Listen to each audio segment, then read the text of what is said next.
collectors, and welcome to another Bossk's Bounty video. And in this video we're going to be taking a look at the Star Wars The Vintage Collection Dark Trooper on the Mandalorian card back. Now this is the final figure of the most recent wave of TVC figures that I've been reviewing on my channel. I kind of call it the Acolyte wave because we did get 3 Acolyte figures in that wave. And this figure is a repack essentially, and it is a repack of a deluxe figure that we've had in the past.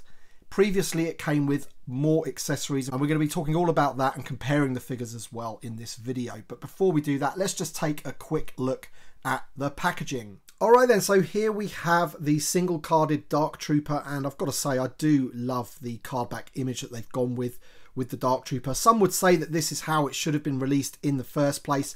Having said that, I do like the accessories that came with that deluxe Dark Trooper, which we'll take a quick look at again in a second. But the image itself is a really good image.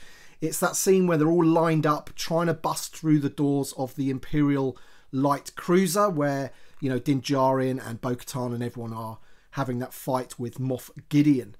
And there you can see him in the bubble. They've gone for a red name pill and red panel behind the bubble. I think that's pretty obvious, seeing it's a black figure, and it really does make him pop, and he's got the red eyes and everything like that. And I don't know whether you can just see there, he does still have that little light panel on the back of the Dark Trooper's head, allowing the light to come through, which lights up his red eyes. And you know, with the bubble being clear, it actually does allow that light to come through. So when you're looking at the figure straight on, you do kind of see a glowing eye effect, which is, again, pretty cool for a single carded figure like this. On the back of the card, he is VC271 in the line. That number is nowhere near the numbers that we've been getting recently, so they've gone back and filled that one out with the Dark Trooper, because that was one of the ones that we were missing.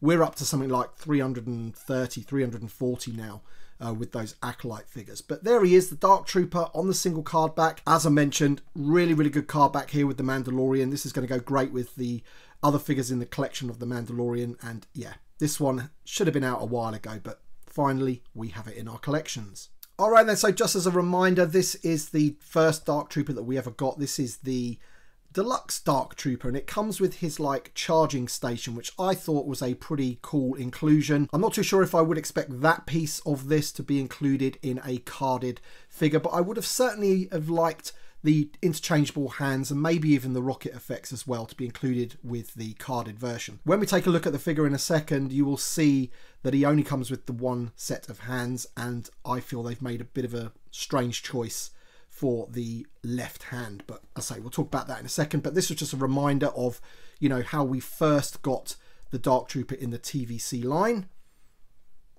Pretty cool deluxe. And you can get these dirt cheap now. You can actually get these. I'm not too sure if you can still get them, but a while ago you could get this cheaper than a carded version. So the carded version is $16.99. I think at one point you could get these for, I don't know, $12.99 maybe. They may even still be that price. Alright then, and here is the Dark Trooper out of the packaging. The new version is the one on the left, and the original version is the one on the right. And from my mind, there is absolutely no difference whatsoever between these figures.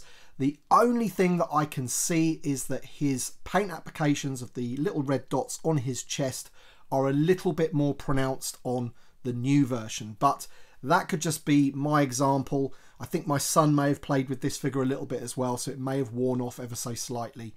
But that is about it. Now, as you can see with the figure on the left, this is the new version. And the left hand is in the grip, like fist effect, where he's like punching through those doors on the Imperial light cruiser. Now, that was great to have included with the deluxe set, so you could have a couple of different variations of how you wanted to display your Dark Troopers. Now, unfortunately, the carded version, as he only comes with that fist, you are unable to sort of hold the blaster in both hands. Not that the Dark Troopers ever did that from what I can remember. I think they just had them in the one hand like he is holding it right there. But still, it would be nice to have that sort of open hand that this one has on there just at the moment. Because having the hand like that is very scene specific, where they're punching through those doors, and you don't really want him like that all of the time. So would it really have hurt Hasbro to include those separate hands at the bare minimum in that bubble? You know, maybe not the fire effects, of course not the charging station, but at least put the hands in there, Hasbro. Come on, man. But they haven't. This is what you get with the single release. And as I said, people that I know that army build figures have already army built this figure by buying the deluxe version, and you know, whether they're using the charging station or not, they are able to get lots and lots of Dark Troopers at a cheaper price than the carded versions. So in that case, it may actually affect the sales of this one. And also, I'm pretty sure that they've packed in 2 per case in an assortment as well. So maybe the Dark Trooper will start peg warming. As I said, you can still get the deluxe one pretty easily at a discounted price. So that's my review and comparison of the latest Dark Trooper, the single carded version. Essentially, guys, there's no difference. If you want to see the articulation of this figure, which essentially has everything, barbell, hips, the lot, then watch my deluxe video, because I'm not going to go through it again in this video, but I will put a link to that video so you can check out my thoughts on the articulation of the Dark Trooper. But thank you so much for watching. Thank you to my Patreon supporters and channel members, as always, for supporting my channel in the way that you do. It is greatly appreciated. Thanks for watching, everybody, and we shall see you on the next one.